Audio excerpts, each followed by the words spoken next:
안녕하세요. 네, 날씨가 더워졌죠? 어쩌면 좋아요.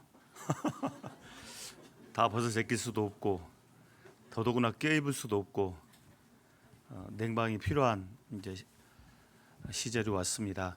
그 냉방을 하면 이 창문을 닫는 게 맞아요. 이왕 할 거면 이 창문을 좀 닫는 것이 그 냉기를 안 뺏기는 방법일 것 같습니다. 예,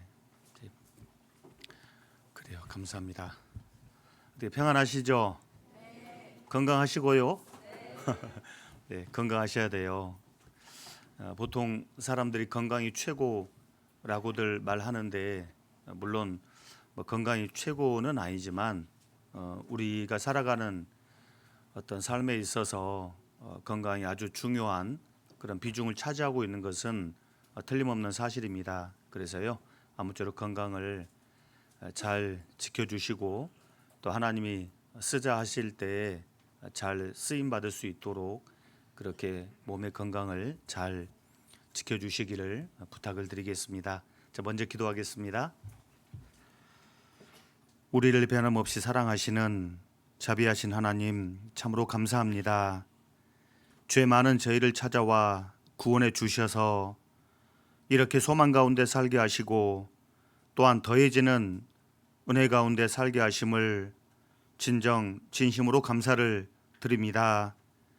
주님의 사랑을 아는 저희들, 또 주님의 사랑을 받은 저희들, 우리 각 사람에게 주어진 소중한 날들을 헛되이 살지 않게 하시고 온전히 주의 영광과 기쁨을 위해 삶으로 하나님 편에서 우리에게 주어지는 은혜 이외의 은혜 가운데 저희가 더욱 살기를 간절히 소원합니다. 우리의 무뎌져 있는 마음을 주의 말씀으로 일깨워 주시고 우리의 삶을 하나님의 능력의 오른손으로 붙잡아 이끌어 주셔서 하나님의 사랑과 축복을 받기에 부족함이 없는 삶으로 인도해 주시기를 마음 담아 기도합니다. 무엇보다도 머리 숙인 우리 모든 식구들의 가정에 주 예수를 믿으라 그리하면 너와 내 집이 구원을 받으리라는 약속이 주님 오시기 전에 꼭 반드시 이루어질 수 있도록 각 가정을 살펴주시고 또 축복하시기를 같은 마음으로 기도합니다. 이제 내일부터 계획되어 있는 청년의 주간 전도 집회에도 하나님 지금까지 늘 그래왔던 것처럼 앞서 행하시고 교회에게 형통한 길을 허락해 주셔서 이번 한 주간의 집회를 통해 하나님이 사랑하시고 예비하신 귀한 분들이 구원받는 것을 꼭 교회가 볼 수 있도록 하나님 함께 하시고 또한 이미 구원받은 저희에게도 한 주간의 집회를 통해 주님께 받은 첫사랑이 일깨워지고 또 더 큰 감동으로 인도해 주시기를 같은 마음으로 기도합니다. 오늘 또 주일 마땅히 이 자리에 함께 해야 되지만 여러 가지 사정과 형편 때문에 함께하지 못한 식구들 계십니다. 혹시라도 건강이 좋지 못해서 함께하지 못한 분들 계시다면 하루빨리 건강을 회복시켜 주시고 여러 가지 마음과 시험 가운데 있는 분들 계시다면 마음까지도 치료하시는 우리 하나님의 은혜를 꼭 힘입을 수 있도록 그분들에게도 자비를 베풀어 주시기를 두 손 모아 기도합니다.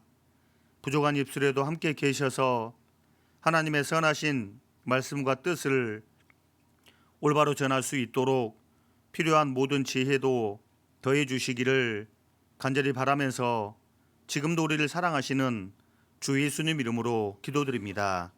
아멘. 네, 시작하는 말씀으로 고린도전서 14장을 찾겠습니다. 고린도전서 14장입니다.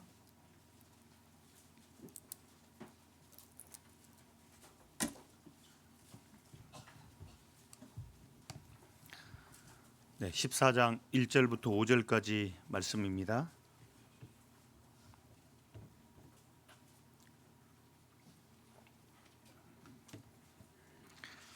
이제 14장 1절부터 5절까지의 말씀을 찾으셨으면 천천히 같이 읽겠습니다. 사랑을 따라 구하라. 신령한 것을 사모하되 특별히 예언을 하려고 하라. 방언을 말하는 자는 사람에게 하지 아니하고 하나님께 하나니 이는 알아듣는 자가 없고 그 영으로 비밀이 말함이니라. 그러나 예언하는 자는 사람에게 말하여 덕을 세우며 권면하며 안위하는 것이요 방언을 말하는 자는 자기의 덕을 세우고 예언하는 자는 교회의 덕을 세우나니 나는 너희가 다 방언 말하기를 원하나 특별히 예언하기를 원하노라.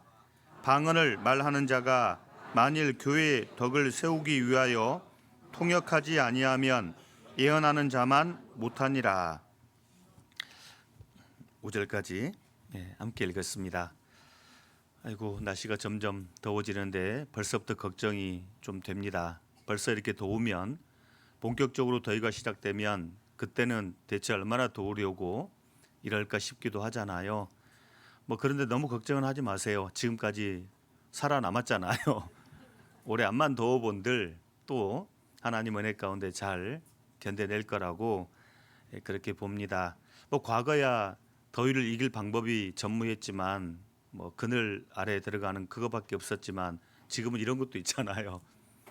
더워도 시원하게 해주는 이런 기계들이 있기 때문에 그렇게 어렵지는 않을 것 같습니다. 다만 늘 여름이 되면 미리 말씀을 드리지만 매미 날개 같은 잠자리 날개 같은 혹 그런 옷을 입고 오셔서 저를 시험에 들게 하는 그런 우리 자매님들 계시지 않아주기를 꼭 좀 부탁을 드리겠습니다. 꼭 좀 미리 좀 여름이 다가오면 이게 이제 좀 걱정이 되기도 해요. 눈 둘 데가 없어서 고민이 되는데 우리가 서로의 어떤 신앙, 어떤 믿음을 또 마음을 또 생각한다 하면 그것이 마땅하다라고 생각이 됩니다. 이렇게 하는 게 좋을까 저렇게 하는 게 좋을까 잘 모를 때가 우리는 간혹 있죠. 그때는 기억하세요. 오늘 설교 제목이 뭐였어요? 1절 처음 시작에 사랑을 따라 구하라. 그게 정답이에요. 잘 모르겠다 싶을 땐 사랑 쪽을 선택하세요. 그러면 무조건 정답일 겁니다. 우리 삶 가운데 잘 모르겠다 싶을 땐 무조건 사랑 쪽으로 선택을 하면 그것이 올바른 선택임에 틀림이 없을 겁니다. 마찬가지로 우리 시대 오순절 어떤 교파의 영향을 받아서 많은 교회들이 적지 않게 어떤 곤란함을 겪고 있습니다.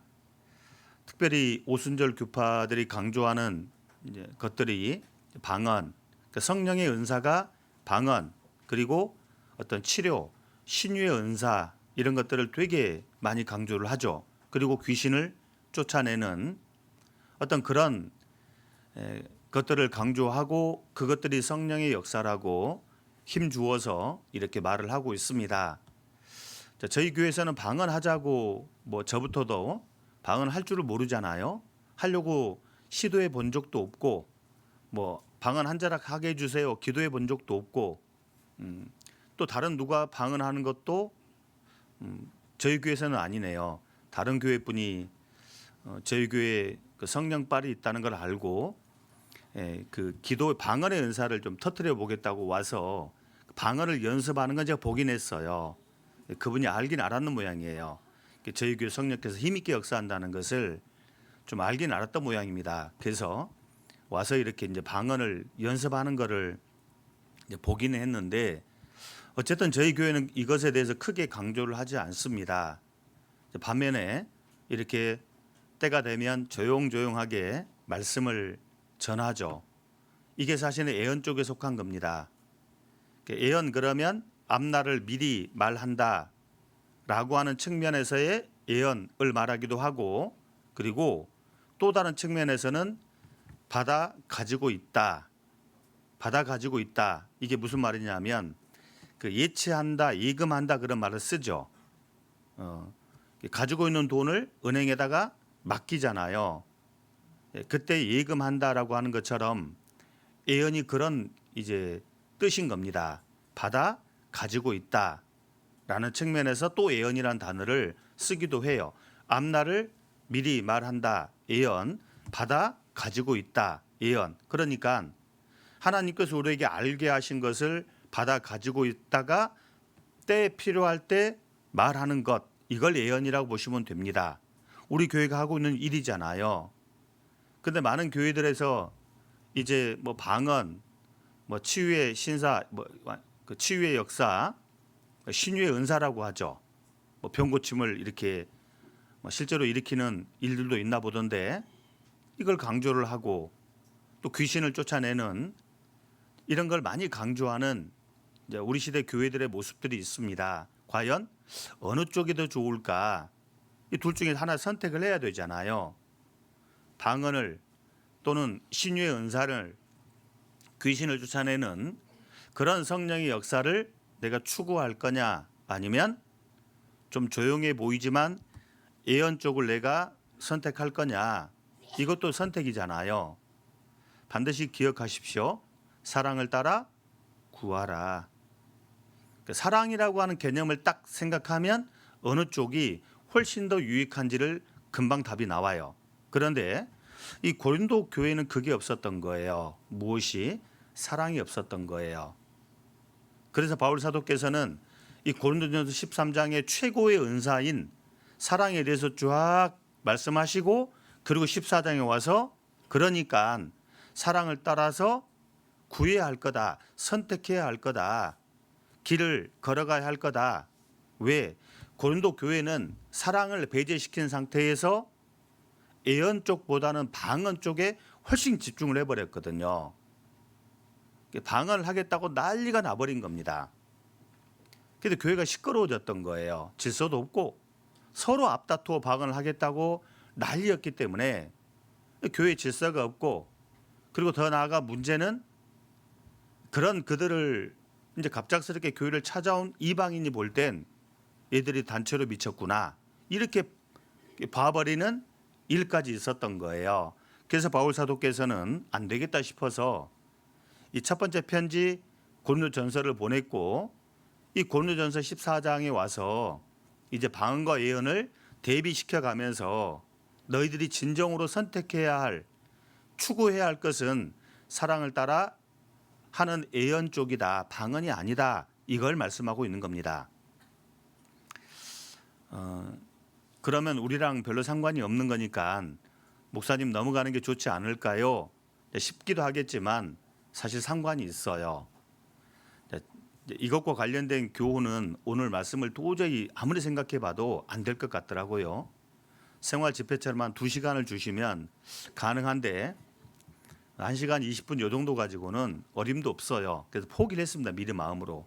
그래서 오늘은 왜 사도 바울께서, 하나님이 사도 바울을 통해서 사랑을 따라 구하라 라고 말씀하시면서 방언 쪽이 아닌 예언 쪽을 선택하라 하셨는지, 그 이유들만 3가지를 좀 말씀을 좀 배워보고, 거기에 담겨 있는 우리의 실천적인 어떤 교훈들은 다음 시간에 배우는 것이 좋겠다라는 생각이 들어서 좀 그렇게 해보려고 합니다. 오늘은 제가 좀 방언을 할까 합니다. 방언 그러면 알아듣지 못하는 소리잖아요. 어쩌면 아마도 어려울 거예요. 저도 어렵습니다. 어려우면 이게 필름이 딱 끊어지는 거 아시죠? 내가 이해하는 수준의 말을 들으면 딱 연결이 되는데, 이해하는 수준의 말이 아닌 것을 딱 듣게 되면 딱 필름이 끊어지기도 있어요. 관심이 뚝 떨어집니다. 그러면 졸음마귀가 찾아와요. 뭐 그냥 별 도움 안 되는 소리 같다. 그러니까 걱정 말고 푹 자라. 아마 그럴 거라고. 그런 분들 계시거들랑 주무세요. 괜찮습니다. 어차피 오늘 제가 방언을 할 거니까, 어려운 사실은 설교를 할 거니까 주무셔도 절대 안 깨울 거니까 걱정 마시고 주무세요. 그렇지만 이게 꼭 좀 필요할 것 같다, 들어야 할 것 같다 싶으면 계시다면 바늘 1개씩 준비하시고 콕콕 쑤셔가면서까지 좀 들어두시면 두고두고 유익할 거라고 보여집니다. 여기 고린도전서 14장은, 전서 14장은 크게 보면 3단락으로 구성이 되어 있습니다. 1절부터 19절까지는 방언에 대한 예언의 상대적인 유익성, 그러니까 방언보다는 예언 쪽이 상대적으로 유익하다라고 하는 것을 말씀하고 있고, 따라서 방언은 제한을 둔다. 예언에 비해 방언은 상대적으로 유익하지 않기 때문에 반드시 제한을 둬야 한다. 그 제한을 이야기하고 있고, 그리고 꼭 방언을 기억고 해야 되겠다면 방언은 이렇게 해야 한다.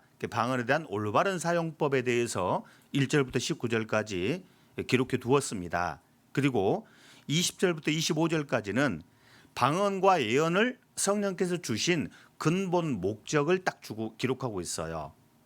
왜 성령 하나님께서 교회에게 주신 은사 중에 방언을 허락하셨는지, 또 예언을 주셨는지, 그 두 개의 은사를 주신 근본 목적을 20절부터 25절까지 담고 있습니다.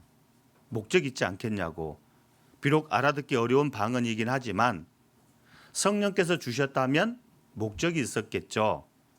예언도 목적이 있는 것처럼. 그래서 성령의 은사인 두 가지 방언과 예언을 주신 근본 목적에 대해서 기록하고 있습니다. 그리고 26절부터 40절까지는 공적인 예배 때, 즉 교회가 이렇게 다중으로 모일 때 반드시 질서를 유지해야 되기 때문에 결론적으로 방언은 위험하다. 그러니까 결론적인 권면을 뒷부분에 이렇게 기록하고 있어요.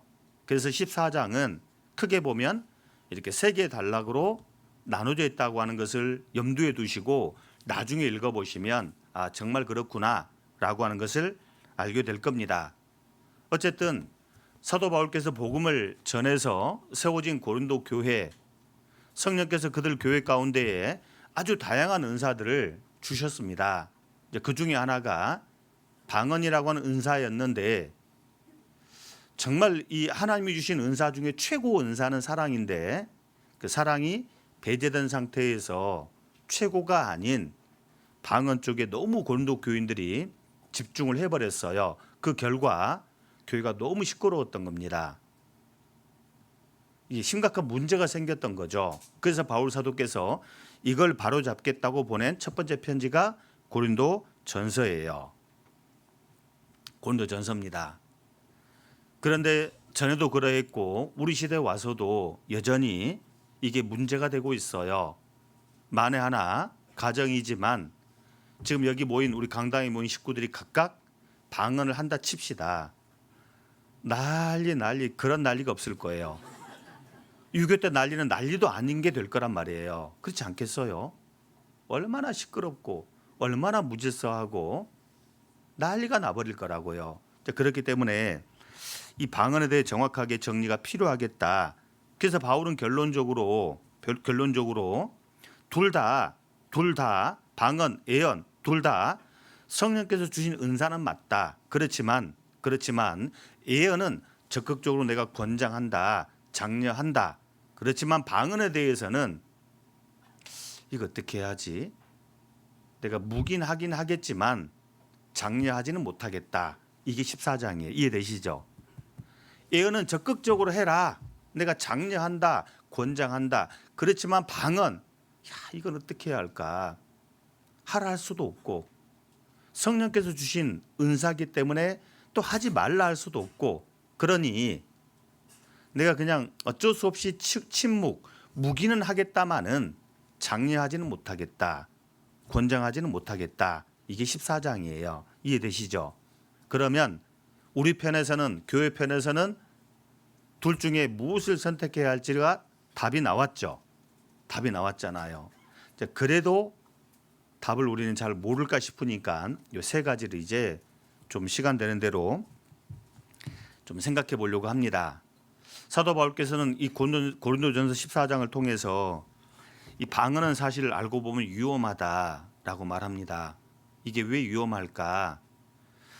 방언은 자기의 덕을 세운다고 했죠. 자기의 덕을 세운데 반면에 예언은 교회의 덕을 세운다. 방언은 하면 할수록 자기가 드러납니다. 자기가 높아져요. 한마디로 방언은 하면 할수록 교만해지기 때문에 위험하다. 그러니 내가 권장할 수는 없겠다. 하면 할수록 교만해져요. 자기가 드러나니까 내가 이만큼 좀 한다. 자기가 드러나거든. 그래서 위험하고, 두 번째는 방언을 하지 못하는 사람들은 부러운 거예요. 야, 목사님은 저거 성령의 은사라고. 야, 저 집사님 보세요. 성령께서 저렇게 복 주셨습니다. 저 집사님 통해서 저렇게 힘있게 역사합니다. 목사님이 이렇게 설교를 해버리거든. 그럼 방언 한 자락 못하는 분들은 그거 보고 어떻게 할까요? 마음에 시기심이 생기는 거예요. 그래서 서두에 말씀드렸던 것처럼 저희 교회 와서 방언 연습하고 가는 다른 교회 분이 계셨다고. 실제로 연습을 하고 가시더라고. 본인 교회에서는 암만 해도 안 되니까. 양구 있을 때 제가 그랬거든요. 양구교회 담임할 때 무섭더라고. 솔직히 방언하는 거 처음 봤거든요. 무섭더라고. 부럽거든. 시기심이 생기는 거예요. 그러니까 방언은 유익하지 못하다. 세 번째는 말씀드린 것처럼 다 같이 단체로 방언해버리면 교회가 무질서와 혼돈 속에 빠져들어가요. 목사님 설교하고 싶은데 설교가 안 돼요. 여기서 방언 툭, 저기서 방언 툭. 이런 설교가 되겠냐고. 지금 지방방송 일체 없으니까 제가 조용한 가운데 설교를 할 수 있잖아요. 여기서 막 방언해버리고 저기서 방언해버리면 설교가 되겠냐고. 이게요. 교회 전체를 무질서와 혼돈 속에 집어넣어버립니다. 그게 방언이 위험한 거단 말이에요. 그리고 네 번째 말씀드렸죠. 안 믿는 사람이 들어와 보면 야, 과연 이 교회에 하나님이 계시구나. 성령께서 정말 힘있게 역사하는구나 라고 보지 않아요. 이거 미쳤네 다들. 이해되시죠? 그래서 바울 사도께서는 이거 하지 마라. 권장하지 못하겠다. 방언이 위험하다. 위험성을 이렇게 14장에 담아둔 겁니다. 그럼에도 불구하고 방언을 기억해야 되겠다 하는 분들에게 이제부터 세 가지를 말씀드릴 거니까 잘 담아두셨다가 가르쳐 드리세요. 예언을 하려고 해야지 방언을 하려고 할 필요가 없어요. 왜 그런지 설명을 해드리겠습니다. 14장 2절 3절 14장 2절 3절 제가 읽겠습니다. 방언을 말하는 자는 사람에게 하지 아니하고 하나님께 하나니 이는 알아듣는 자가 없고 그 영으로 비밀이 말함이니라. 그러나 예언하는 자는 사람에게 말하여 덕을 세우며 권면하며 안위하는 것이요. 3절 그러나 예언하는 자는 사람에게 말하여 덕을 세우며 권면하며 안위하는 것이요. 방언은 일반적으로 보편적으로 알아듣는 사람이 없다예요. 방언 그러면 일반적으로 보편적으로는 알아듣는 사람이 없다는 것이 특징이에요. 물론 통역하는 자가 있으면 하라 했는데 뒤에 단서를 조건을 걸었습니다. 근데 방언을 말하는 것도 신기한 일인데 그걸 또 통역을 하는 사람이 있대요. 이거 더 신기한 일이죠. 근데 통역하는 사람이 없으면 그만두라, 그치라 라고 사도 바울은 말하는데 사실 인간 사도 바울의 말이 아니라 이건 하나님 말씀입니다. 나도 하나님의 영을 받은 줄로 안다. 무슨 말이에요? 내가 하는 모든 말은 인간 개인 바울의 말이 아닌 하나님 말씀을 내가 받아 하는 거니까 너희들 하나님 말씀으로 받으라 그 뜻이거든요. 통역하는 사람이 없으면 그만둬야 해요. 근데 통역을 하긴 하는데 이게 제대로 된 통역인지 아닌지를 어떻게 알 거냐 그 말이에요. 이게 문제죠. 심각한 거죠. 어쨌든 자, 방언 일반적으로 보편적으로는 알아듣는 사람이 없다예요. 자, 그러면 먼저는 이 방언이 왜 생기게 되었는지 배경을 알고 나면 이 교회 역사 속에서 성령님께서 이 방언의 은사를 주셨는지가 분명해지게 돼 있습니다. 원래 최초의 언어는 여러 개가 아니었죠. 하나였던 겁니다. 창세기 11장 이전까지만 해도 인간이 범죄하기 전까지만 해도 언어는 딱 하나였던 거예요. 그러니 통역하는 사람이 필요 있어요, 없어요? 없었던 거예요. 그냥 소통이 되는 그런 시대였는데 창세기 11장에 그만 하나님을 도전함으로 말미암아 언어에 혼란이 가져오게 되었습니다. 다양한 언어가 생겨지게 되었어요. 그런 다양한 언어가 생긴 그런 세상에 예수님이 오셔서 죽으시고 부활하심으로 말미암아 구원을 완성하셨습니다. 하나님과 깨어진 인간의 관계가 다시 회복이 되었어요. 그런데 이 사실이 두루두루 널리 전 세계 모든 민족이 전파가 돼야 되는데 언어가 여러 개다 말이에요. 특히나 예수님이 오셨던 시대는 로마 시대. 로마가 정복한 나라들이 다양했고 그런 나라들이 쓰는 언어들은 또 다양했잖아요. 지금 전 지구적으로 언어가 몇 개인 줄 아세요? 대충? 약 한 7,000개 넘어간다고 합니다. 7,000개를 넘어간다고 그래요. 그중에 성경이 번역되어져서 읽혀지고 있는 언어 숫자는 3,000 몇백 개라고 우리가 전도회 때마다 봤잖아요. 반절 정도예요. 반절 정도. 그렇게 다양한 언어들이 존재하는데 예수님이 완성하신 구원의 복음이 이 전해져야 할 거다 말이에요. 근데 언어가 너무 다양해요. 어찌할 거냐고. 그래서 오순절 강림하신 성령께서 일시적입니다. 한시적인 언어의 통일을 일으키신 거예요.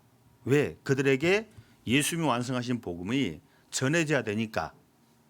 유대인들, 복음이 시작된 이스라엘 백성들, 유대인들 그들만 이 복음을 깨닫고 말아버리면 안 되는 거니까 일시적으로 한시적으로 다양한 민족, 다양한 언어들로 이 성령께서 이 방언을 터뜨려 주신 거예요. 그래서 신기하게도 이런 일이 있었던 거죠. 사도행전 2장입니다. 사도행전 2장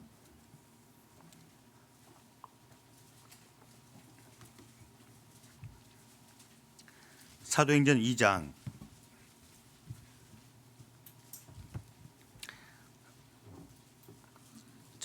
1절부터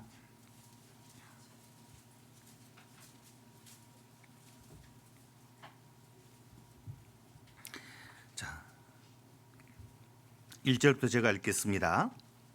오순절 날이 이미 이름에 저희가 다 같이 한 곳에 모였더니 호련히 하늘로부터 급하고 강한 바람 같은 소리가 있어 저희 앉은 온 집에 가득하며 불의 혀같이 갈라지는 것이 저희에게 보여 각 사람 위에 이마에 있더니 저희가 다 성령의 충만함을 받고 성령이 말하게 하심을 따라 다른 방언으로 말하기를 시작하니라. 마가의 다락방에 모였던 120명 그들에게 성령께서 눈에 보이게 탁 임한 겁니다. 우리 시대 성령이 눈에 보이게 임하는 게 아니잖아요. 근데 이때는 필요했던 거예요. 예수님 십자가에 못 박아 죽였던 그들에게 정말 하나님께서 임하셨다고 하는 그 제자들에게 하나님이 임했다고 하는 것을 눈으로 보여줄 필요가 있었던 겁니다. 불처럼 성령이 임했던 그런 시대. 그리고 성령을 받은 그들이 갑작스럽게 방언을 하는 겁니다. 근데 이 방언을 듣고 나타나는 반응을 좀 보십시오. 11절. 자, 11절, 12절.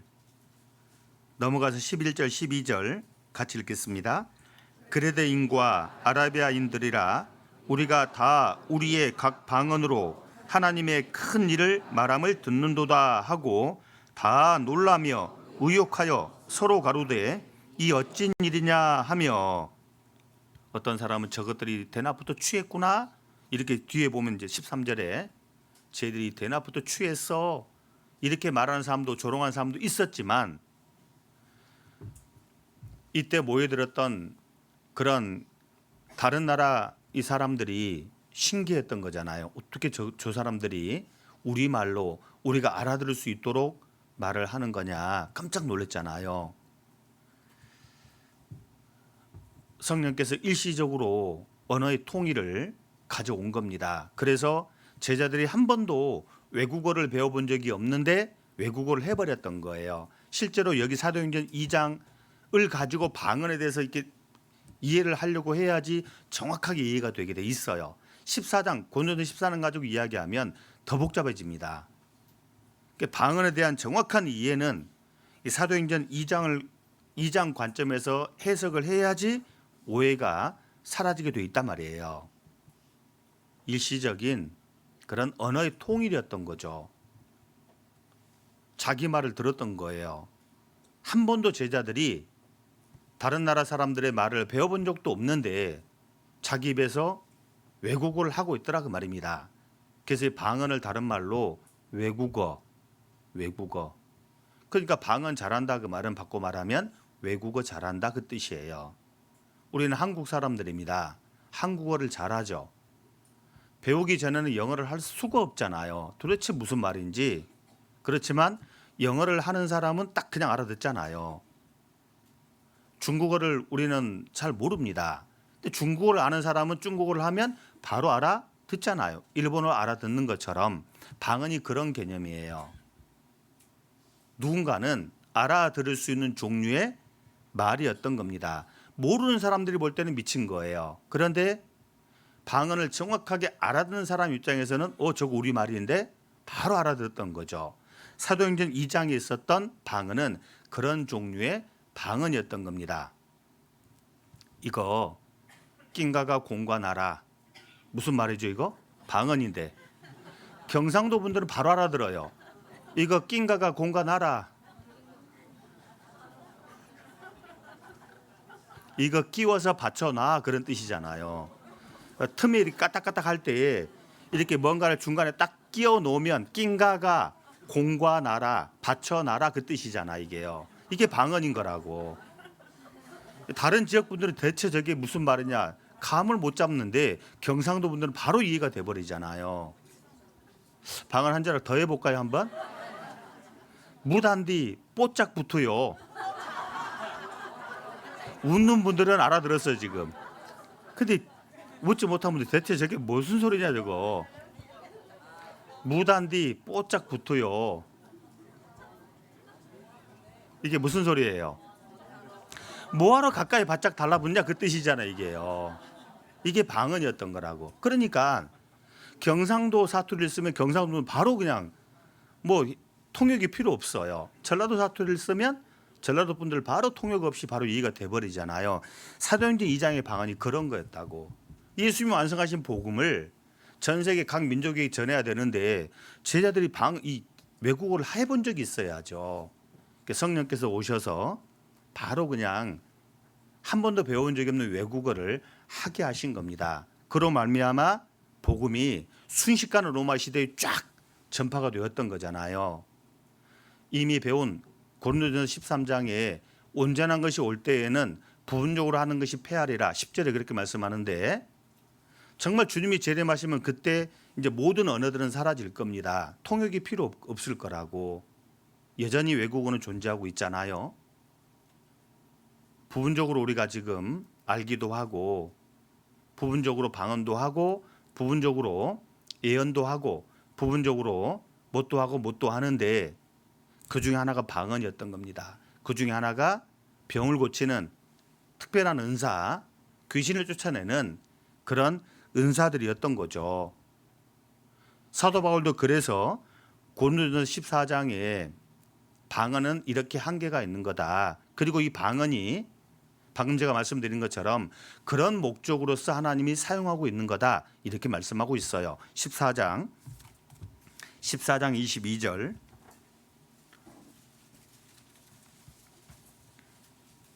포기하니까 마음이 조금 편합니다. 이걸 다 하려고 했더니 마음이 미리부터 그냥 근심 걱정 가득했는데 오늘 불렀던 두 번째 찬송처럼 근심 걱정이 사라졌어요. 뒤에 걸 포기한다 하니까 14장 22절, 21절, 22절. 이 14장은 잡아두시면 좋겠어요. 14장 21절, 22절 제가 읽겠습니다. 율법에 기록된 바 주께서 어디 기록됐냐면 이것이 이사 28장 11절, 12절에 기록되어 있는 거다 그 말이 이게요. 그걸 바울께서 가져온 거예요. 율법에 기록된 바 이사 28장에 기록된 바 주께서 가라사대 내가 다른 방언하는 자와 다른 입술로 이 백성에게 말할지라도 저희가 오히려 듣지 아니하리라 하였으니 그러므로 방언은 믿는 자들을 위하지 않고 믿지 아니하는 자들을 위하는 표적이나 예언은 믿지 아니하는 자들을 위하지 않고 믿는 자들을 위함이니. 이게 무슨 말이냐면 보세요. 천지 만물을 창조하신 창조주 조물주 하나님이 세상에 오셨습니다. 그리고 천국 복음을 쫙 말씀해 주셨죠. 그들의 죄를 지적하셨고 그리고 복음도 알려주셨습니다. 그런데 이스라엘 백성들이 그런 예수님을 십자가에 매달아 죽였잖아요. 그런데 그런 예수님에 대해 제자들이 이제 계속 전해야 될 책임이 있는 거잖아요. 그 예수님이 어떤 분인가를 먼저는 유대인에게 소개해야 될, 가르쳐 줘야 될 책임이 제자들에게 있는 겁니다. 그런데 도무지 말을 안 듣는 거예요. 예수님 말도 안 들어먹었던 유대인들이 그 제자들 보면 하나같이 다 별 볼 일 없는, 죄송합니다 표현을 이렇게 해서, 천국에 있는 제자를 듣고 기분 나빠하겠다. 뭐? 나보고 별 볼 일 없다고? 액면 놓고 그대로 보면 그렇잖아요. 사실 어부, 물고기 잡아먹던 어부들, 뭐 그냥 평범한 그런 사람들, 그런 제자들이 예수님에 대해 계속 전하니까 이 유대인들이 듣겠냐고. 선생 되시는 예수님 말씀도 안 들었는데 그 제자들의 말을 유대인들이 듣겠냐고. 그러니까 하나님 편에서는 그 제자들에게 힘을 좀 실어줘야 돼요. 제자들이 하는 말이 맞다. 니들은 예수님의 제자들이 하는 말을 받아들여야 돼. 그렇지 않으면 너희들 망할 거라고 하는 것을 눈에 보이는 뭔가 보여줘야 될 필요가 있었던 겁니다. 힘을 실어주기 위해서 눈에 보이는 그 무언가를 일으키셨는데 그것이 기적, 이적, 표적 이런 것들이었거든. 그 기적, 이적, 표적 중에 방언이 들어가는 겁니다.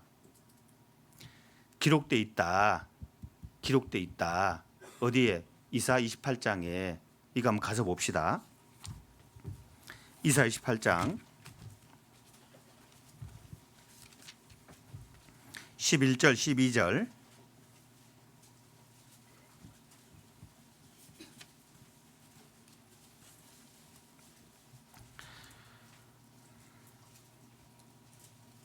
조금은 어렵지만 이렇게 설명하니까 좀 알아듣겠습니까? 어쨌든 오늘 방언을 배운다 생각하시고 좀 어렵지만 그래도 한 번쯤은 배워두시면 두고두고 피가 되고 살이 될 겁니다. 그래요. 28장 11절 12절 같이 읽겠습니다. 그러므로 생소한 입술과 다른 방언으로 이 백성에게 말씀하시리라. 전에 그들에게 이르시기를 이것이 너희 안식이요 이것이 너희 상쾌함이니 너희는 곤비한 자에게 안식을 주라 하셨으나 그들이 듣지 아니하였으므로. 그렇죠. 듣지 아니하였으므로 선지자들이 계속해서 이것이 하나님의 뜻이다. 이렇게 너희들 살아야 할 거다. 그렇지 않으면 너희들 혼날 거다. 아무리 선지자들이 이야기해도 그런 선지자들을 족족 잡아 죽이잖아요. 너희가 하다도 안 되니까 하나님 편에서 너희가 선지자들의 말을 듣지 않으면 방언을 듣는 날이 올 거다. 방언. 다른 방언을, 생소한 입술과 다른 방언을 듣게 될 거다. 그때 너희들이 알게 될 거다. 깨닫게 될 거다. 이 생소한 다른 방언이 아수르를 말하거든요. 북이스라엘 정말 어마어마한 선지자들이 거기 있었잖아요. 그런데 그런 선지자들의 말을 이스라엘 백성들은 듣지 않았습니다. 한 명의 선한 착한 왕이 없었잖아요. 아무리 선지자들이 이야기해도 말을 듣지 않으니까 결국 그러면 너희들이 생소한 입술의 다른 방언을 듣게 될 날이 올 건데 이 아수르를 말하는 겁니다. 실제로 아수르가 쳐들어왔잖아요. 그 북이스라엘 멸망을 시켰습니다. 그러면 이스라엘 입장에서는 아수르 사람들의 말을 들을 때 이거 알아들어요? 못 알아들어요? 못 알아듣는 거예요. 도대체가. 아수르 사람들의 그 다른 생소한 말을 실제로 이스라엘 백성들은 듣게 되었고 듣게 된 그날 다 깨달았을 겁니다. 야, 우리가 잡아 죽인, 우리가 배척한 그 선지자들의 말이 사실이었구나. 그 말을 들었어야 했구나. 이렇게 깨닫게 되는 것처럼 예수님이 가시고 난 뒤에 교회 시대가 시작됐는데 이 제자들이 복음을 전할 때 눈에 보이는 그런 어떤 증거들이 없으면, 표적들이 없으면 이 사람들은 끝까지 안 믿을 겁니다. 그리고 실제로 그걸 볼 때 이들은 야, 예수님의 말씀이 사실이었구나 깨달았겠죠, 사실은. 그래서 로마 시대 순식간에 복음이 쫙 전해진 거라고. 예수님이 그렇게 말씀해도 안 들었었는데 제자들 통해서 엄청난 일이 벌어지잖아요. 생소한 말을 듣잖아요. 그들이 아수르 방언처럼 생소한 방언을 듣잖아요. 그 순간 이스라엘 백성들은 야, 예수님 말씀이 진짜였었구나 뉘우쳤겠죠. 하나님이 오순절 강림하신 성령님을 통해 주셨던 은사 방언, 이게 그런 목적이었던 겁니다. 좀 이해가 되세요? 그게 없으면 도무지 말을 안 듣는 거예요. 그래서 마가복음 16장에 이렇게 기록하고 있죠. 마가복음 16장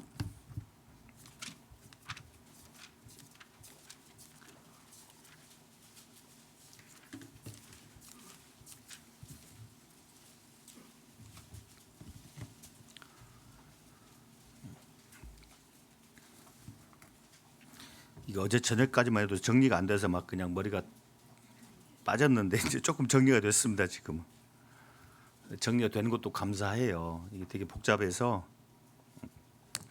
자, 16장 20절입니다.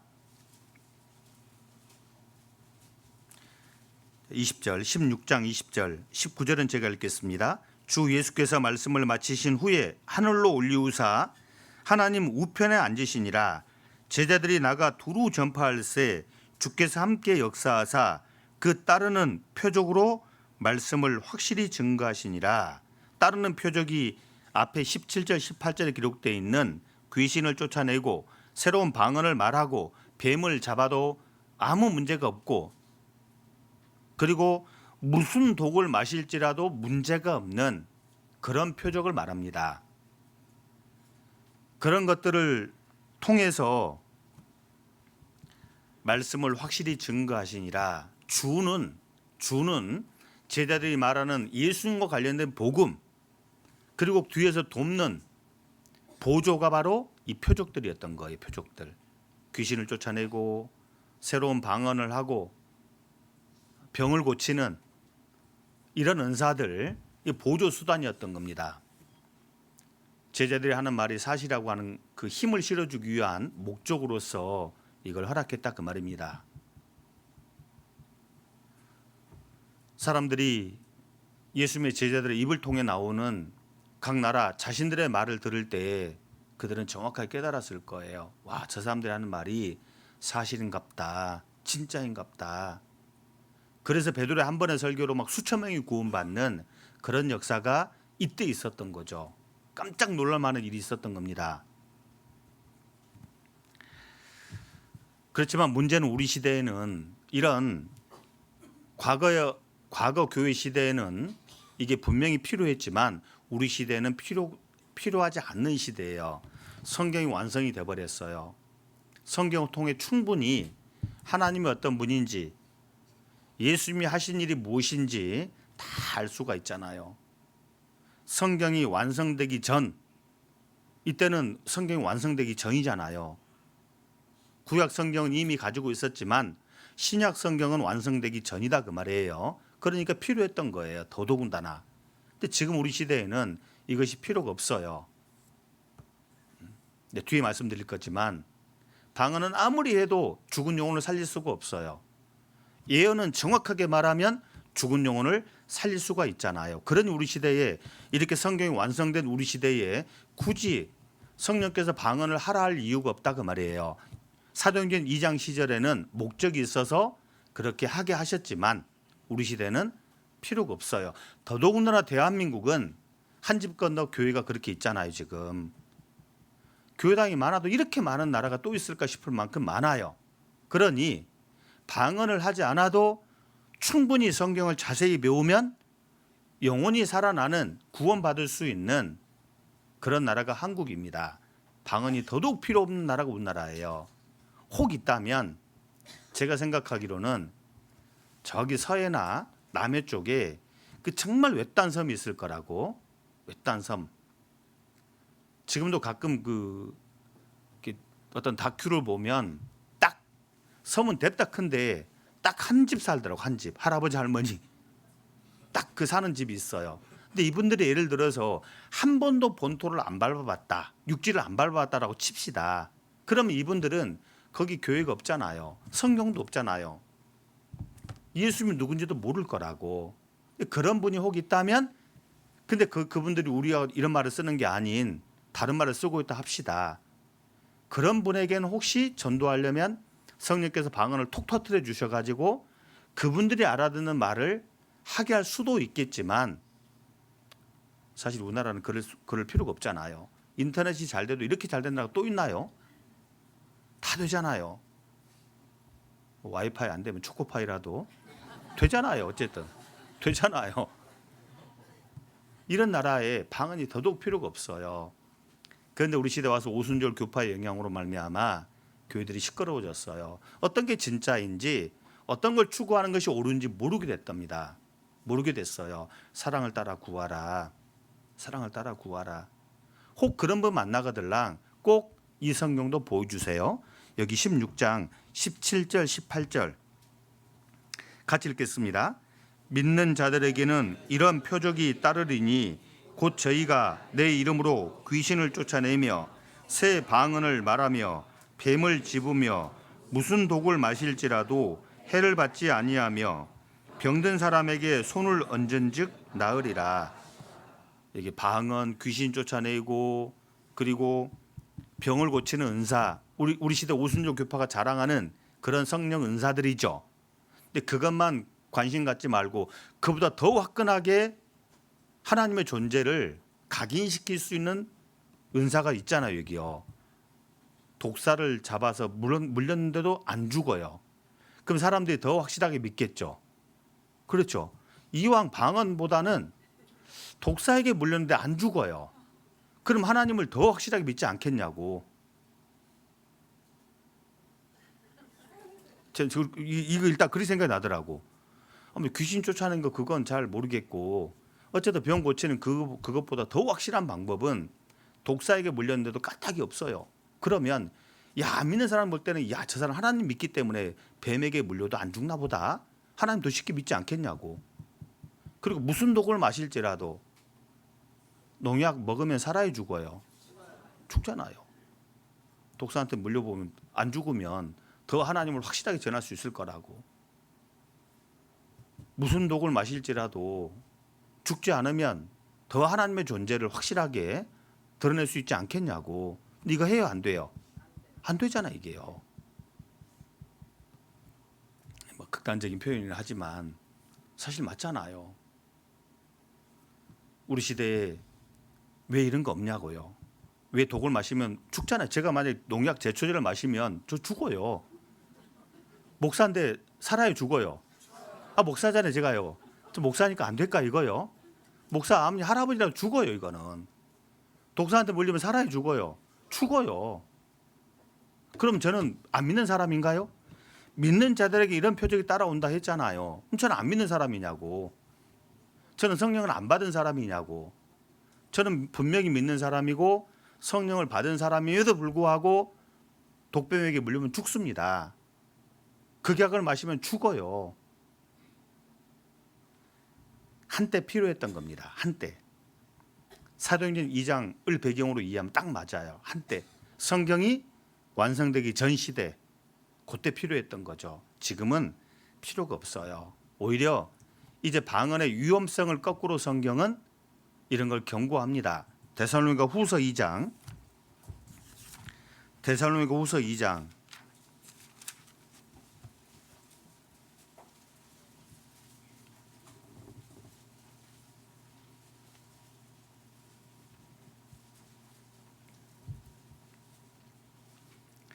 데살로니가후서 2장 9절입니다. 9절부터 제가 읽겠습니다. 악한 자의 임함은 사단의 역사를 따라 모든 능력과 표적과 기적, 거짓 기적과 불의의 모든 속임으로 멸망하는 자들에게 임하리니 이는 저희가 진리의 사랑을 받지 아니하여 구원함을 얻지 못함이니라. 이러므로 하나님이 유혹을 저희 가운데 역사하게 하사 거짓 것을 믿게 하심은 진리를 믿지 않고 불의를 좋아하는 모든 자로 심판을 받게 하려 하심이니라. 이미 진리가 선포되는 시대인데 진리에는 관심이 없는 그들에게 유혹거리로 남아 있다. 유혹거리로. 이 진리가 뭐예요? 예수님이 진리고 우리가 이미 배웠죠. 성령님이 진리고 하나님의 말씀이 진리라고 배웠습니다. 성경이 진리인 거라고. 성경이. 다른 말로 예언이 진리인 거예요. 예언이. 예언이 진리인데 그 예언에는 관심이 없어요. 좋아하지 않고 불의를 좋아하는 모든 자로 기적, 이적, 뭐 표적 이런 쪽에만 관심을 두는 그 사람들로 하여금 유혹거리로 남겨진 겁니다. 하나님이 유혹하는 것이 아니라 그들 자신이 진리에 대한 무관심 때문에 악한 자가 이것을 들어서 그들을 유혹한다라는 뜻이죠. 사단 마귀는 따라쟁이입니다. 따라쟁이예요. 하나님이 하시는 걸 그대로 흉내를 내잖아요. 한때 제자들의 말이 사실이라는 것을 입증하기 위해서 하나님이 사용하셨는데 힘을 실어주신 방법이었는데 이게 방언, 병을 고치는, 귀신을 쫓아내는 이런 다양한 은사들이 있었는데 지금은 하나님이 사용하지 않습니다. 성경을 통해서 영혼을 구원하는, 하나님께로 인도하는 그 방법을 사용하시지 굳이 이런 것들을 사용할 필요가 없는 시대예요. 위험하다 그 말이에요. 우리가 진정으로 관심을 둬야 할 것은 바로 예언 쪽인 겁니다. 사랑을 따라 구하라. 두 번째는 그래서 이 사도행전 2장의 방언과 이 고린도전서 14장의 방언은 사람이 알아들었다, 알아듣지 못한다라는 관점에서 볼 때 다른 방언이다 이렇게 볼 수가 있는 겁니다. 이 사도행전 14장의 방언은 알아들을 수 없는 종류의 방언이었던 거죠. 알아들을 수 없는 그런 방언이었던 겁니다. 누구도 알아들 수가 없었어요.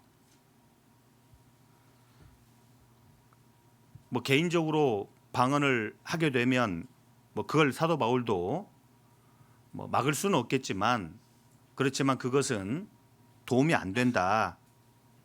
하는 자신에게도 도움이 안 되고 듣는 사람에게도 도움이 안 되는 거니까 자제하라 라고 이렇게 정리를 한 겁니다. 영으로 비밀이 말한다. 다시 고린도전서 14장 한번 돌아가 보겠습니다.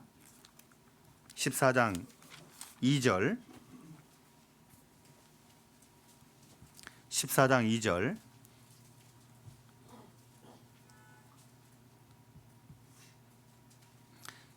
2절 제가 읽겠습니다.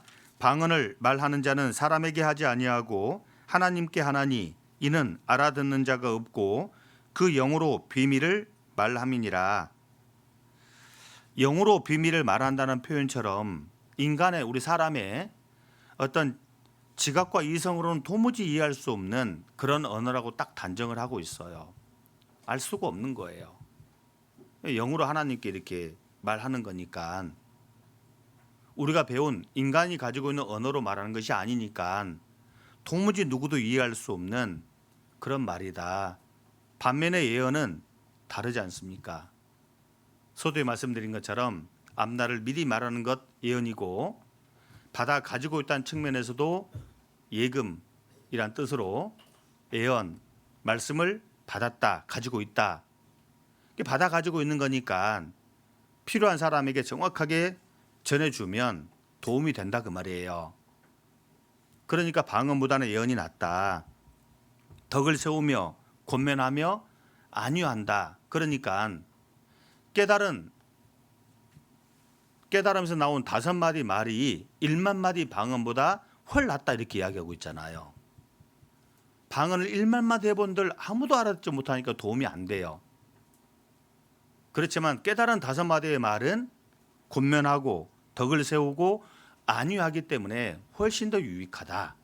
사모해야 할 것은 방언이 아닌 예언이다. 첫 번째 강조하고 있고 두 번째는 14장 14절입니다. 자, 14장 14절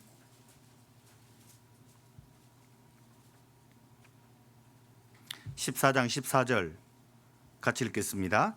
내가 만일 방언으로 기도하면 나의 영이 기도하거니와 나의 마음은 열매를 맺히지 못하리라. 15절 그러면 어떻게 할꼬? 내가 영으로 기도하고 또 마음으로 기도하며 내가 영으로 찬미하고 또 마음으로 찬미하리라. 그렇지 아니하면 내가 영으로 축복할 때에 무식한 처지에 있는 자가 내가 무슨 말을 하는지 알지 못하고 내 감사에 어찌 아멘 하리요. 이게 무슨 말이냐면 방언은 자기 자신에게도 도움이 전혀 안 되는 거고 특히나 주변 사람들에게도 전혀 도움이 안 된다. 바꿔 말하면 열매가 없다 그 말이에요. 자기 자신에게 도움이 안 된다 그 말은 자기 자신에게 열매가 없다. 다른 사람에게 도움이 안 된다 그 말은 다른 사람에게도 열매가 안 된다 그 말이거든. 그 말입니다 이게. 방언은 자신이나 다른 사람에게 전혀 영향을 주지를 못해요. 14절 말씀처럼 내가 만일 방언으로 기도하면 나의 영이 기도하거니와 나의 마음은 열매를 맺혀요 못 맺혀요? 맺히지 못하리라. 그렇죠. 방언을 많이 하면 자기 인격이 바뀔까요? 방언을 잘한다 해서 자기 생각이 바뀔까요? 방언을 정말 잘한다 해서 자신의 삶이 바뀔까요? 아니에요.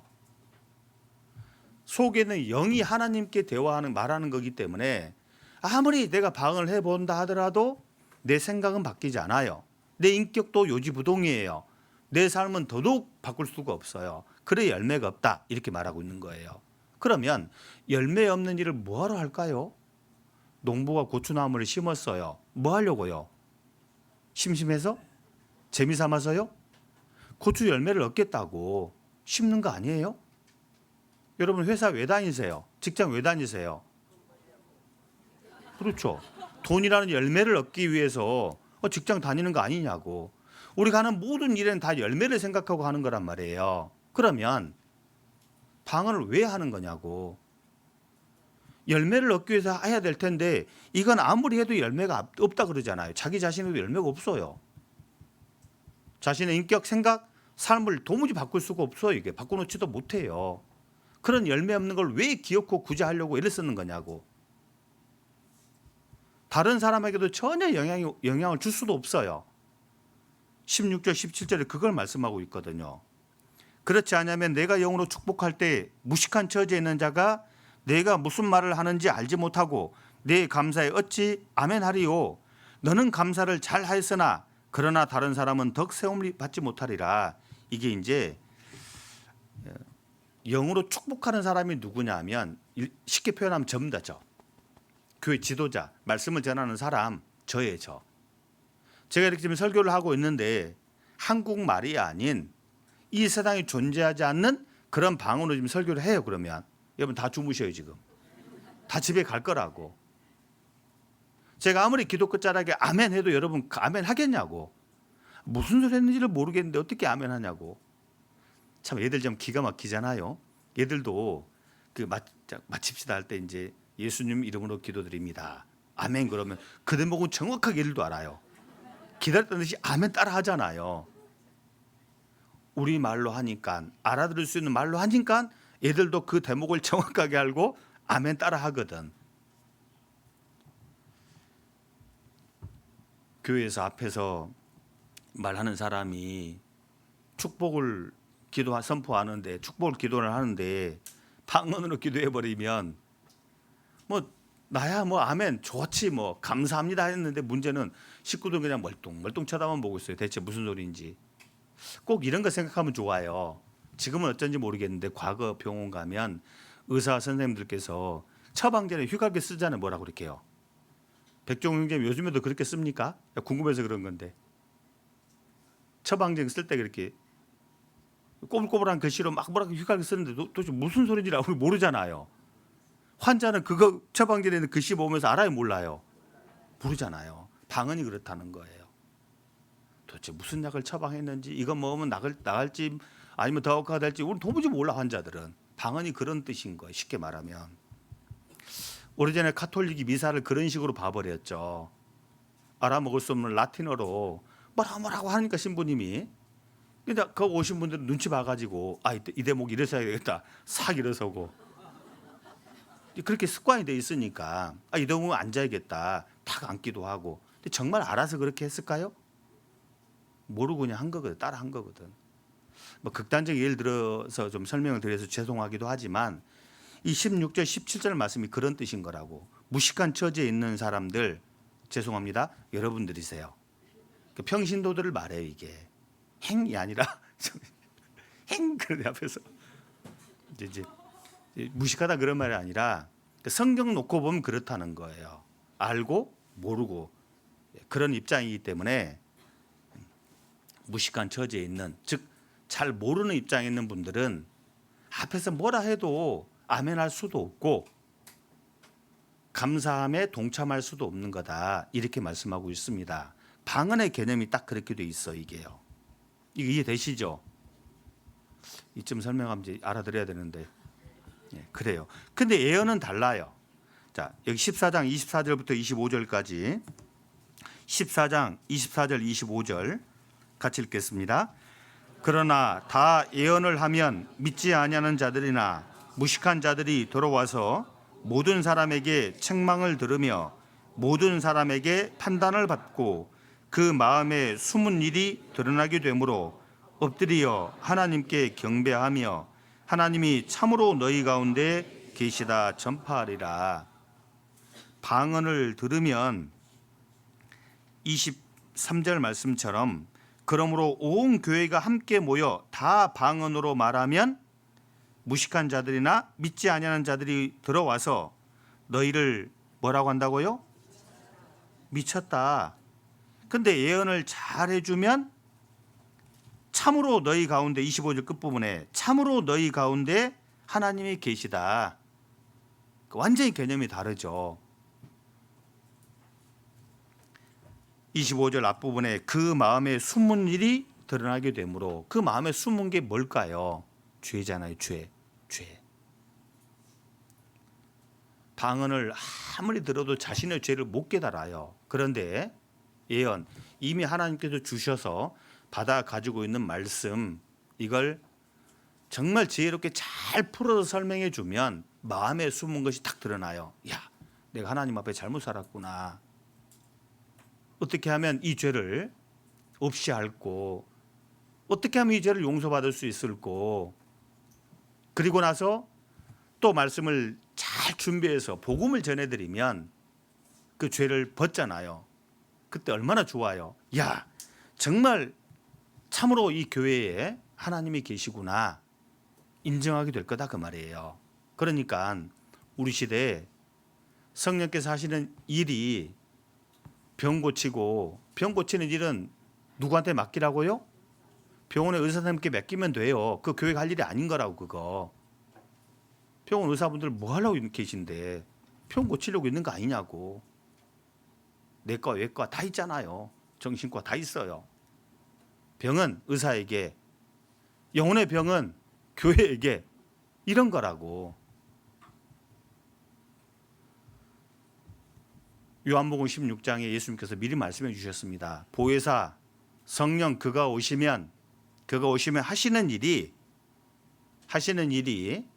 귀신 쫓아내고 병 고쳐주고 방언 터뜨리는 그런 것이 아니라, 요한복음 16장 8절에 그가 와서 죄에 대하여, 의에 대하여, 심판에 대하여 세상을 책망하시리라. 이게 무슨 말이에요? 딱 이 말씀 그대로잖아요. 하나님을 모르는 사람들, 이런 사람들이 와서 말씀을 딱 듣게 되면 죄를 깨달아요. 의에 대하여 어떤 쪽을 선택하는 것이 옳은지를 깨달아요. 그리고 끝까지 배척하면 심판을 받게 된다는 것도 정확하게 알잖아요. 자기가 믿기 싫어서 끝까지 안 믿을 수는 있겠지만 성경을 정확하게 배우면 하나님이 살아계시구나, 이거 안 믿으면 내가 망하겠구나, 이걸 깨닫게 되는 거잖아요. 그가 와서 죄에 대하여, 의에 대하여, 심판에 대하여 세상을 책망하시리라. 이 말씀과 정확하게 일치합니다. 그래서 교회가 해야 될 것은 방언이 아닌 예언인 거예요. 예언. 정말 이 말씀을 갈고 닦아서 구도자에게 잘 전해줘야 돼요. 그러면 마음에 숨은 죄가 딱 드러나요. 죄를 깨달아요. 그리고 의에 대하여 예수님의 사랑이 사랑, 예수님의 사랑, 십자가 보혈, 이걸 딱 깨달으면 이제 심판이 아닌 영원한 천국이 그에게 주어지잖아요. 참으로 너희 가운데에 하나님이 계시다 인정하게 될 거란 말이죠. 교회가 추구해야 할 것은 사랑을 따라 구하라, 예언인 겁니다. 예언. 그러면 열매를 맺잖아요. 열매를. 방언은 자기 자신에게도 열매가 못 돼요. 그런데 예언은 열매가 맺히잖아요. 다니엘서 12장 2절 3절 말씀처럼 많은 영혼을 하나님께로 인도한 그 사람은 하늘의 별처럼 반짝거릴 거라고. 열매를 말하죠. 열매를. 자신에게 열매가 있어요. 그래서 예언 쪽을 선택하라라고 말씀을 드리는 겁니다. 그리고 세 번째는 방언은 하면 할수록 이게 무질서 혼돈 속으로 빠져들어가요. 하면 할수록. 제가 이제 나중에 다음 시간에 자세히 말씀드려보려고 하는데 이 14장의 방언 예언을 쭉 말씀하시다가 왜 이걸 말씀하셨을까 처음에 이해가 안 되더라고요. 뭐냐면 여기 14장 23절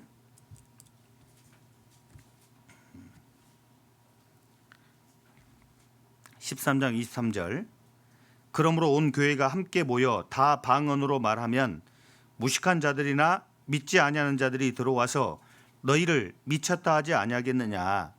정신이 없는 거예요. 도대체가 너무 시끄러운 거예요. 질서가 없죠.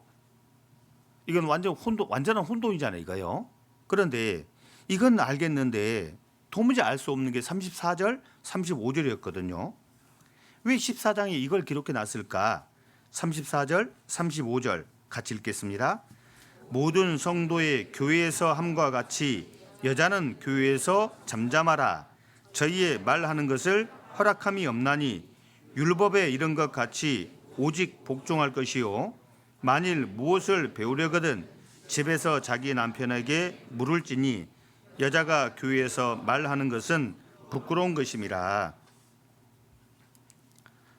이제 요게 좀 이해가 안 됐어요. 왜 이걸 여기다가 첨부해 놨을까, 붙여 놨을까? 처음에 이게 좀 이해가 안 되더라고요. 방언은 하면 할수록 시끄럽고 정신 사납습니다. 정신 시끄럽죠. 그래서 누구 와서 보면 너희들 다 미쳤구나. 이걸 왜 기록해 놨을까? 실제로 다음 시간에 좀 배워볼 건데 구원받은 우리의 삶도 둘 중에 하나인 거예요. 사실 따지고 보면. 고린도전서 13장은 사랑장이라 했죠. 그 사랑은 예수님을 정확하게 가리킵니다. 예수님이 어떤 분인가를 가리켜요. 즉 고린도전서 13장에 제시한 그 사랑을 먼저는 받아야 돼요. 그래야 그렇게 살 수가 있어요. 오래 참고 온유하고. 사실 어렵잖아 이게요. 우리 미천이 없는 사람들이었으니까. 그런데 그 사랑을 받으면 미천이 생긴 거거든요. 그리고 나서 이제 15장에 넘어가면 부활장이 있잖아요. 부활장. 그 부활의 몸을 입는 것은 한마디로 영광을 가리킵니다. 예수님의 사랑을 받아서 그리고 주님이 오시게 되면 영광스러운 모습으로 샥 바뀌게 이렇게 해요. 얼마나 좋겠어요. 저도 그날이 되게 기다려져요. 이제 시간이 지나면 지날수록 몸이 망가져가네. 이제 허리도 아프고 아침에 일하는 게 그렇게 힘드네요. 보면 오래 서 있으면 허리가 막 딱 끊어지려고 그래요. 딱 굳어버리는 그런 느낌을 받는데 뭐 저보다 나이 더 있으신 어르신들은 뭐 저보다 더 했으면 더 했지 덜 하지는 않을 거라고. 그러면 정말 학수고대 기다리는 건 뭐예요? 예수님의 재림이잖아요. 그날에 오면 이런 몹쓸 몸이 아닌 낮은 몸이 아닌 하나님 같은 고급진 몸으로 바꿔줄 거다. 다시는 늙지도 병들지도 죽지도 않은 몸으로 바꿔줄 거다. 얼마나 감사해요. 어제 저녁에 갑작스러운 슬픈 소식을 듣고 마음이 갑자기 좀 우울해졌어요. 아침에 일어나도 더 피곤하더라고요. 과거에 이제 같이 청년 시절에 열심히 교제했던 그 형제님, 동갑내기 형제님인데 지금 이제 목사 같은 전도 일을 하는데요. 그 자매님이 이제 좀 암으로 어제 소천하셨다는 소식을 들었거든요. 와, 이게 제가 이제 그 소식을 들으니까 왜 참 마음이 이제 급 좀 다운이 되고 좀 어두워지고 그래졌냐면, 최근에 이제 제가 이제 제 집사람이 지금 우렁각시처럼 꼭 우렁각시 같아요. 며칠 비우다가 이제 갑자기 나타나 가지고 뭐 빨래해주고 이렇게 이제 집안 정리해주고 다시 또 장모님 도우러 가고. 와, 이게 진짜 알겠더라고. 이제 뭘 알아요? 소중함을 늘 옆에 있을 때는 뭐 항상 있으니까 뭐 당연한 걸 뭐 새삼스럽게 이런 생각이었단 말이에요. 근데 이제 막상 이제 이렇게 막 거의 한 달 가까이 이렇게 이제 이러고 있으니까 야, 진짜 새롭게 보이는 거 있죠 이제. 와, 그리고 이제 아프지 않고 옆에만 있어준 것도 너무너무 이제 고마운 거죠. 사실 죄송합니다. 이 나이에 만약에 집사람을 이렇게 떠나보낸다 생각하면 앞으로 어찌 살고. 근데 다행스러운 건 집사람은 이제 여전히 지금도 어쨌든 건강하고 그런 대로. 근데 이 나이에 이제 그 아내를 먼저 떠나보낸 그 목사님 생각하니까 와, 참 마음이 그래요. 어쨌든 아침에 눈을 떠서 이렇게 가만히 쳐다보고 있는데 갑자기 집사람 눈을 번쩍 떠버리는 거 있죠. 깜짝 놀래가지고 네, 들켰어요 마음이. 자, 이제 어쨌든 그래요. 자, 근데 보세요. 그 진짜 이게 아프지 않고 건강하다고 하는 게 얼마나 이렇게 감사한 일이냐고. 이게요, 진짜 감사한 일이잖아요. 자, 보세요. 방언은 하면 할수록 시끄러워진다. 왜 이걸 말씀했을까? 그리고 여자는 1절 교전 잠잠해라. 여성분들을 이게 뭐 모독하거나 무시하는 그런 게 아니에요. 이건 질서를 말하는 거예요. 질서를 말하는 거거든. 질서는 아름다운 겁니다. 질서는 정말 아름답고, 질서는 이건 꼭 필요한 거예요. 질서가 없으면 평화가 없어요. 맞죠? 질서는 아름답고 질서는 평안함을 우리에게 가져다 줍니다. 그런데 가정에서도 마찬가지예요. 가정에서도 방언을 하려고 하지 마세요. 방언을. 그냥 방언은 쉽게 말하면 내 잘났다 그 뜻이거든. 쉽게 말하면 내 잘났다. 자기를 드러낸다고 돼 있잖아요. 내 잘났다. 우리 비록 하나님이 가정에 세운 질서를 따라서 남편이 위에 있는 건 맞습니다. 그렇다고 해서 무조건 나만 잘났다 그러면 안 돼요. 나도 잘났지만 아내도 잘났어라는 생각을 꼭 가져야 돼요. 나만 잘났어 그런 생각을 가지고 사는 분들은 쉽게 말하면 하나님 보실 때 방언인 거예요. 방언인 거예요. 아무짝에 쓸모가 없어요. 나만 잘난 게 아니라 사실은 옆에서 나를 돕는 아내도 잘난 거거든. 아내는 남편은 뭘까 이게? 개털이지 뭐예요. 죄송합니다 표현을 이렇게 해서. 제가 경험해 보니까 알겠더라고. 아무것도 아닌 거예요. 나도 잘났지만 아내도 잘났고 부모도 잘났지만 자식도 잘났어요 사실. 근데 나만 잘났어. 이게 방언인 거라고. 그런 가족들로만 딱 모아놔 봐요. 아빠도 나도 나만 잘났어. 아내대로 나만 잘났어 그래 버리면 이게 방언인 거라고. 방언. 그 집안은 틀린 거지. 죄송하지만 다 틀린 거죠. 얼마나 시끄럽겠어요. 질서가 없잖아요. 다 서로 자기 잘났다고 난리인데 얼마나 시끄럽겠어요. 방언을 하면 할수록 무질서와 혼돈 속으로 빠뜨려 버리는 것처럼 가정에서 방언하지 마세요. 교회에서도 마찬가지예요. 교회에서도 방언하면 안 돼요. 방언은 하면 할수록 뭐라고 하긴 하는데 하면 할수록 손해다 말이에요. 무슨 말 하는지도 모르겠고 알아들 수 없는 말이니까 무슨 말을 하는지도 모르겠고 도대체 뭘 하긴 하는 것 같은데 뭘 하는지도 모르겠어요. 그리고 하면 할수록 오히려 더 정리가 되고 질서가 잡히고 모든 식구들에게 유익해져야 되는데 오히려 더 그렇지를 못해요. 그럼 뭐 한 겁니까 이거? 방언한 거예요. 방언한 거라고. 예언은 달라요. 예언은 다릅니다. 받아 가지고 있는 걸 가지고 남편은 남편대로 아내를 주님이 교회를 사랑한 것처럼 사랑하라 했으니까 그렇게 하면 되잖아요. 말씀대로. 이거 예언인 거라고, 예언. 그럼 그 가정이 얼마나 좋겠어요. 아내는 아내에게 주신 말씀이 있죠. 예언 말씀이 있는 거라고. 남편에게 복종하라.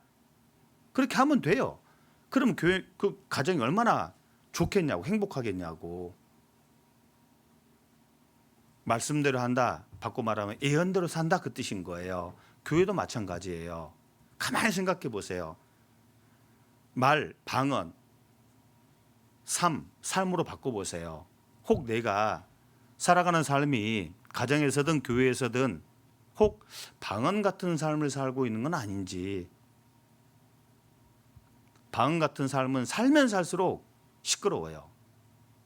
손해예요. 도대체 뭘 한지도 모르겠어요. 가정에서든 교회에서든. 근데 예언은 달라요. 그를 통해 분명히 자신도 열매를 맺고 있고 다른 사람에게도 열매를 딱 맺게 하는 삶이 예언 같은 삶인 겁니다.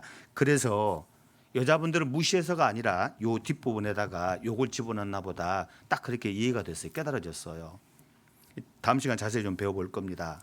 그래서 세 가지를 말씀드렸는데, 첫 번째, 방언처럼 알아들을 수 없는 그런 유명무실한 삶을 살아서는 안 된다. 첫 번째 교훈이고, 두 번째는 방언처럼 열매 없는 삶이 돼서는 안 된다.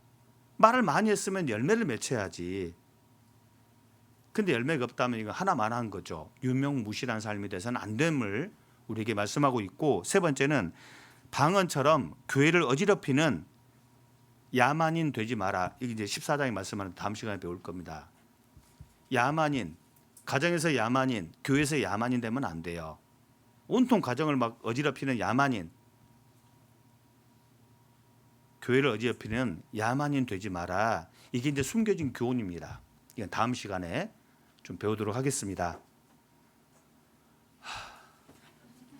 어렵죠? 그래도 최대한 쉽게 해보려고 예를 썼는데, 잘 이해가 안 됐으면 집에 가서 한 번 더 들어보세요. 그러면 조금 더 정리가 될 겁니다. 어쨌든 저는 개인적으로 준비하면서 되게 감사가 됐어요. 제 스스로도 삶을 돌아보면서 방언 같은 그런 삶을 살았던 때가 참 많았구나. 위험천만한 그런 삶을 살았던 시절이 많았구나. 좀 반성이 되는 그런 시간을 가졌었습니다. 우리 식구들도 꼭 한번 돌아봤으면 좋겠습니다. 기도하고 마치겠습니다. 하나님 아버지, 감사합니다. 저희 영혼을 죽기까지 사랑하시고 또 그로 말미암아 우리에게 영원한 생명을 주시고 이제 구원받은 저희를 교회라고 하는 그 주님이 사랑하시는 그곳 안에 우리를 불러주시고 또 지금까지 지켜주신 것 너무도 감사드립니다. 주님 오시는 그날까지 교회 안에서 주님과 함께 생각하고 주님과 함께 말하고 주님과 함께 웃고 울고 또 주님과 함께 복음을 전하는 저희가 되기를 원합니다. 이제 내일부터 시작될 청년의 주간 전도 집회에 우리 모든 광진교회 식구들 한마음 한뜻이 되어 기도하고 함께 한 주간 수고하고 희생하는 가운데 하나님의 큰 역사를 볼 수 있기를 간절히 소원합니다. 앞서 말씀을 전하게 되실 우리 박정수 목사님에게 함께 해주시고 또 그에게 은혜의 복음을 힘있게 전할 수 있도록 필요한 모든 은혜 또 공급해 주시기를 마음 담아 기도합니다. 나머지 모든 시간들도 오직 우리 주님께만 의지하면서 예수님 이름으로 기도드립니다. 아멘.